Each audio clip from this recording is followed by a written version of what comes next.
So with that, I'll stop my remarks and take a question or two. Ted? So I know I don't think you ever officially said what the initial draft decision had for money, but Prospect, I believe it suggested about $120 million. This is $80 million. Did you come down in the overall financial demand? Yeah. And why? So but the original number was $120 million. And I'm going to tell you why I arrived initially at $120 million. At that point in my discussions with Prospect, they were not cooperating with me.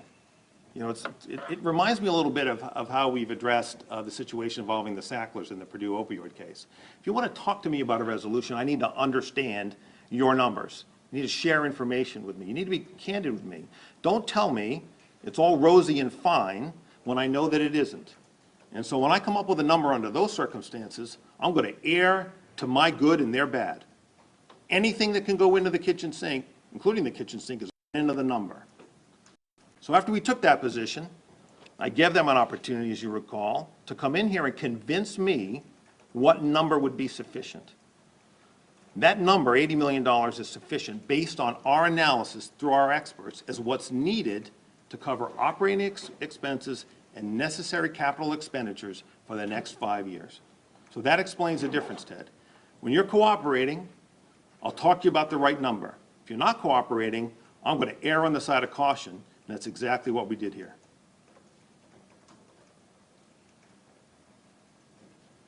I know they can't do a sale leaseback. Can the entity be sold without a leaseback within the 5 years? It can't be sold without this office's approval.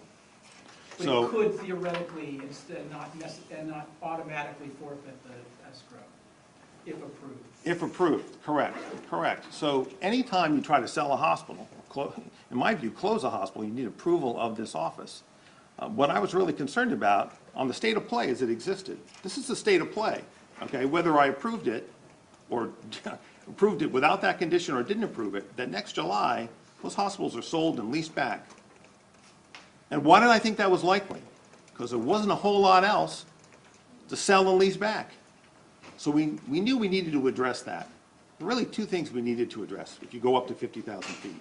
One is make sure that the money is there to pay for those capital expenditures and to cover operating losses, and get those hospitals off that TRS note in the near term. And make sure that doesn't happen without this office's approval. Because again, if Rhode Islanders were to wake up next July to learn that those two hospitals had been sold and leased back, I don't think that would have been a good situation for anybody. How could they do that, though, without your approval, based on everything you just said about this transaction? Yeah. Well, look, I like to think they couldn't, Ted, but I wasn't taking it for granted. Like, I don't want to be in court litigating that issue. I want it resolved now. In terms of the process, what's the next step? So in terms of the process, the next step is that they will close the transaction after the money is in escrow. That money may be in escrow even as we speak. It is a condition of them closing the transaction, meaning Leonard Green selling at 60% interest to Lee and Topper. They can close that transaction now based on our decision and subject to our conditions. One of those conditions is to have that $80 million in escrow. So what's next is $80 million in escrow, may already be there, and then they can close the transaction, and then the hospitals will continue to operate. They've got to make these investments. If they don't, the money's there to make sure that they do. Is there any sort of timeline on when your office needs to see that escrow account? Yeah, well, look, I wasn't going to do this press conference until I was convinced that the money was in escrow. So the money will be in escrow. It reminds me a lot of the Google case that I did when I was U.S. attorney. $500 million had to be in escrow before we announced our decision in that case as well. So that money will be in escrow. That money will be in escrow. It's probably already there. And again, I want to be very clear what that means. That is money that is there. That they can't reach that money.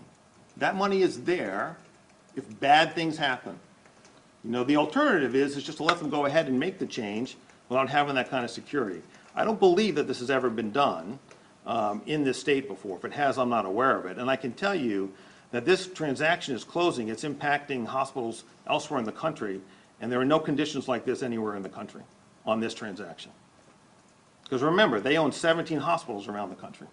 So is this a precedent-setting decision by you in terms of what other states may follow, what other attorney generals may follow in terms of the sale of hospital properties?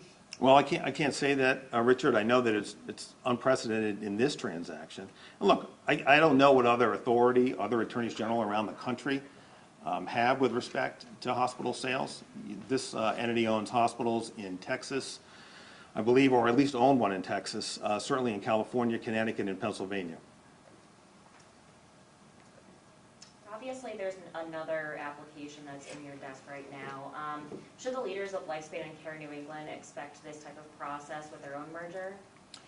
You couldn't let us go one day without bringing up the next thing on the table. Look, I just think it's really important that as a healthcare regulator in this state, that we go into every proposed transaction, with a fair degree of objective skepticism. I've said this before, we shouldn't be the cheerleaders for transactions. We're a regulator.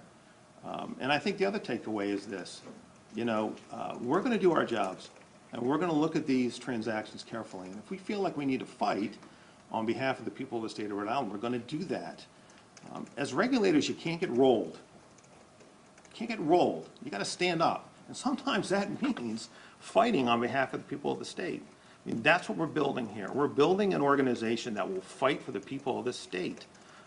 And I really believe that when we do that, we'll get great outcomes. But you can't be afraid to take a stand, and that's what we did here. And I'm confident, we've achieved a good result for the people of the state. If these hospitals are losing money, their operations year after year, as you see here, this is the ownership group. I can see why you feel they have an obligation to keep them healthy when they're trying to sell. But on the other hand, does that just mean we're just postponing the inevitable when these hospitals are going to just not be financially viable without outside infusions, and therefore they are going to have to close because they're not as enterprises viable?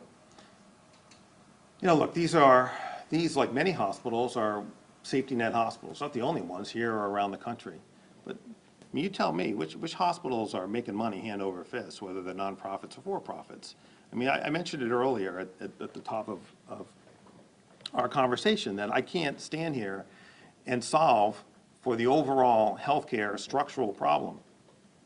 The reality is that it's really difficult to break even in healthcare. And we're not just seeing it at these hospitals, we're seeing it around the state and throughout the country. And so there's a broader conversation here that we need to have as a country, which is how are we going to fund healthcare? How are we going to fund healthcare? Not just for these hospitals. I mean, because a lot of it is the reimbursements, but that's a much broader conversation than we can have today, and I can't solve for that. What I could solve for here, what we could solve for here was there need to be commitments. The track record here isn't great. We need to make sure that those commitments are backed by financial security. That was the end game, and I think we've achieved it.